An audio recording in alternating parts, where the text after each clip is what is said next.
Cylinder பார்த்தீங்கன்னா இப்போ 500 ஆக்கிடுவாங்க. இப்போ எவ்வளோ 1200 இருக்கா? ஒன்றிய பிரதமர் வந்து 100 குறைச்சிருக்காரு எலெக்ஷனுக்கு. இன்னும் நம்ம எலெக்ஷன் முடிஞ்சுட்டு அவருக்கு ஓட்டு போட்டாங்கன்னு வைங்களேன், இன்னும் 500 ஆயிடுச்சு, 2000 ஆயிரும். அதனால இப்போ திமுக கூட்டணி வந்து இந்தியா கூட்டணி 500 சிலிண்டர் 90 சொல்லுவாங்க. சிலிண்டர் குறையணும். பெட்ரோல் 1000 ஒரு 1000 நம்ம மகளிர் உரிமைகள் ஒரு 1000. அதுக்கப்புறம் வந்து விடியல் பயணம் இருக்குங்களா மகளிருக்கு, இதில் வந்து 900 1000 சொல்லுவாங்க.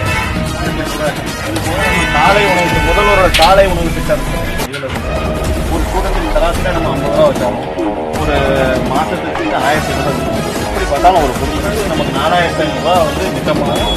மகளிர் உயர மாநிலம் உயரும் சொல்லி முதல்வர் வந்து மகளிர் வந்து முன்னேற்றத்துக்காண்டி முழுவதும் அவர் வந்து பாடுபட்டுக்கிட்டு இருக்காரு.